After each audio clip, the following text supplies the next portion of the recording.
Yuze kuhusiana na mada hii ambayo tunaendeleza hapa studioni.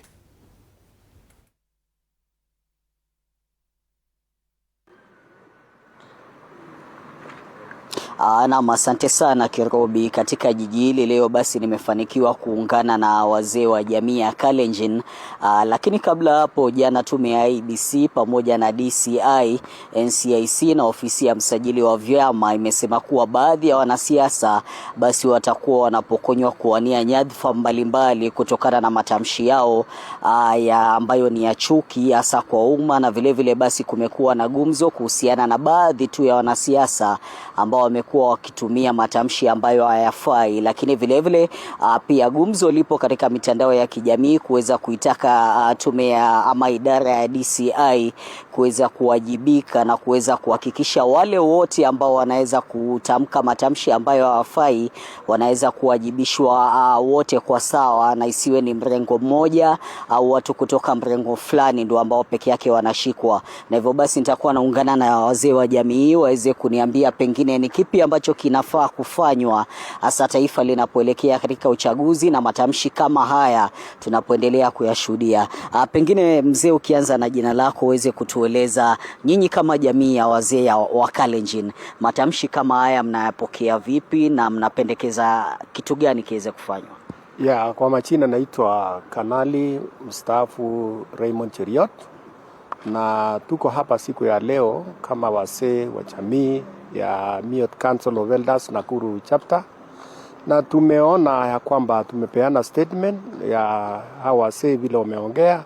Ile kitu ambayo tunataka ni amani kwa hii eneo yetu ya Nakuru, kwa sababu inasemekana Nakuru ikipata sneeze Kenya yote itapata homa. So hatutaki hiyo matamusi kutoka politicians ambayo wanakuja kuharibu amani hapa nchi yetu ya Nakuru. Na mimi kama mwanajeshi ambaye nimetumu kwa jeshi miaka mingi, mimi naona kwamba tumefanya kazi kwa nchi zingine kama Sierra Leone, tumefanya kama Namibia, na tukiwa huko mimi singependa nikiwa nimeretire nije niweke kwa what we call an IDP camp. So tunataka kukaa na amani, na mimi naamisa wanajeshi wote ambao wamestaafu wa kwamba washikilie mistari ya mbele kwa himiza amani kwa kila eneo yao ambayo wako. Asante. Pengine hatari ambayo iko, hatari ni gani ambayo tuko nayo endapo matamshi haya ya chuki yatakuwa yanaendelea na vile hakuna kitu chochote ambacho kitakuwa kinafanyika dhidi ya wale ambao watakuwa na matamshi hayo? Kama unaweza kusonga hapa katikati. Asante sana. Kuna hatari mingi, na vile tumeeleza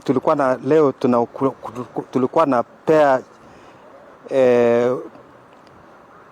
nguvu wazee wa Molo kiongozwa na Njenga Muigai, na tulisema hivi, matamshi mbaya ile inatokea hii wa viongozi wanafanya itafuruka amani Nakuru, na vile mzee mwenzangu amesema, na ukifuruka amani hapa Nakuru, Kenya nzima itakuwa na fujo, na Kenya mzima ikiwa na fujo itakuwa hata ni vigumu sana kusimamisha.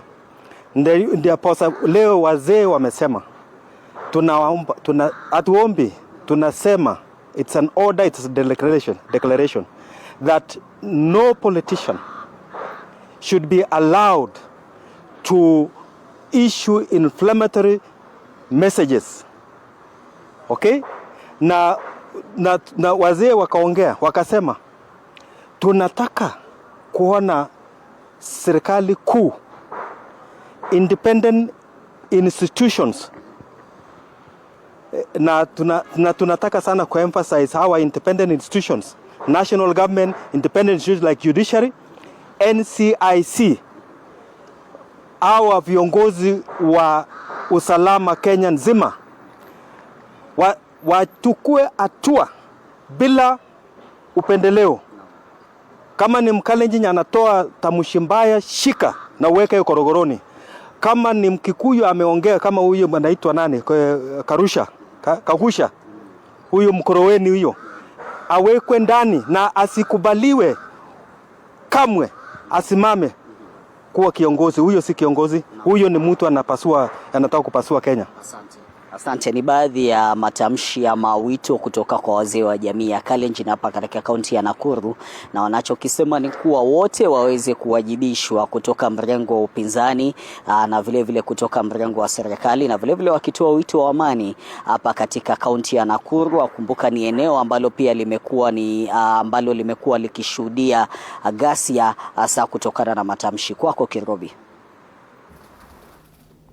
Asante sana Mike Chalo ukiwa katika kaunti ya Nakuru kwa kuweza kusemezana na wazee kutoka maeneo hayo ya Nakuru.